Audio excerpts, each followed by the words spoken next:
નમસ્કાર મિત્રો,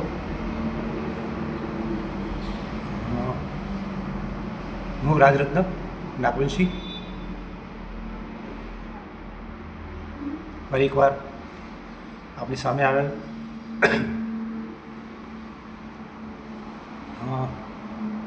એક કારણ એવું છે કે આવનારા સમયમાં તાલુકા પંચાયત, જિલ્લા પંચાયતનું ઇલેક્શન ગુજરાતમાં આવી રહ્યું છે અને રાજકીય પાર્ટીઓ પોતપોતાના સંનિષ્ઠ, ઈમાનદાર, નૈતિકવાદ અને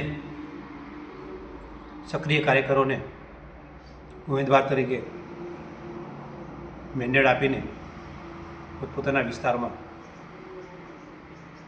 ઊભા રાખવાના. હવે આપણે જોવાનું રહ્યું કે આપણી આજુબાજુના વિસ્તારમાં જે રાજકીય પાર્ટીઓ ઉમેદવારને ટિકિટ આપી રહી છે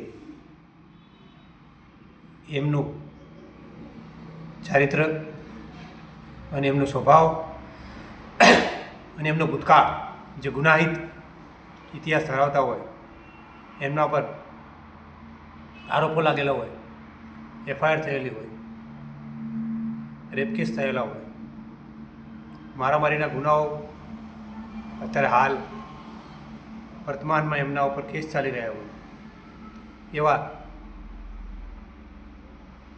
ગુંડાઓને પણ, માથાભારે શખ્સોને પણ રાજકીય પાર્ટી ટિકિટ આપી રહી.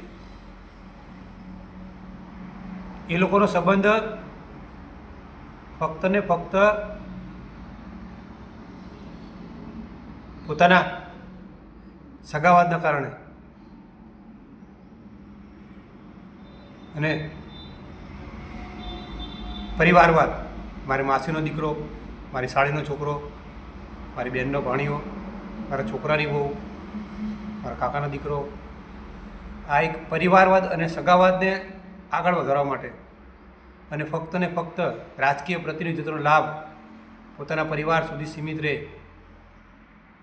ભલે તેની સામાજિક છબી ખરડાઈ હોય છતાં પણ રાજકીય પાર્ટી એમને પ્રતિનિધિત્વ માટે આગળ મોકલે છે. તમે જોઈ શકો છો કે એ લોકો અત્યાર સુધી એમને સમાજ માટે કશું નથી કર્યું, તો હવે એમને પ્રતિનિધિત્વ અને રાજકીય લાભ લઈને એ લોકો સમાજ માટે કામ કરશે, લોકો માટે કામ કરશે. તમને જે મતનો અધિકાર મળેલો છે એ ભૂતકાળમાં ઘણા લોકોએ પોતાનો ત્યાગ, બલિદાન અને સખત મહેનતના કારણે તમામ લોકોને વોટનો અધિકાર મળેલો છે અને એ વોટનો અધિકાર તમે સામાન્ય દારૂ, ચણા, ભજીયા અને ગાંઠિયા જેવી સામાન્ય બાબતમાં તમે વેડફી નાખો છો, વેચી નાખો છો, જેથી કરીને અયોગ્ય વ્યક્તિઓ રાજકારણમાં ભાગ લે છે અને તેઓ વિજયી બને છે. તેઓ લોકોની સુખાકારી અને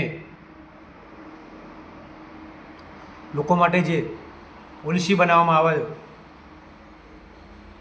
છે એ પોલિસીમાં ક્યાંય એમનો મહત્ત્વનો ફાળો હોતો નથી. ફક્ત ને ફક્ત સ્વ તરફ અને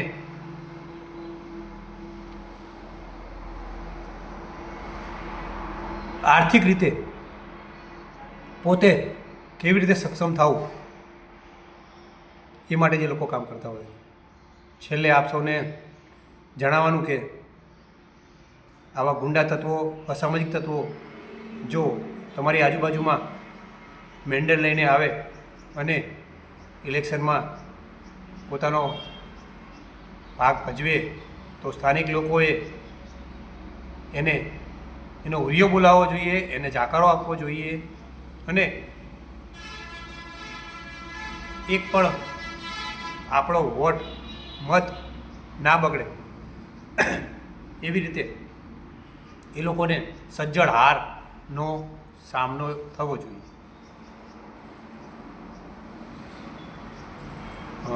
આપ સૌનો ખૂબ ખૂબ આભાર. Thank you. ધન્યવાદ.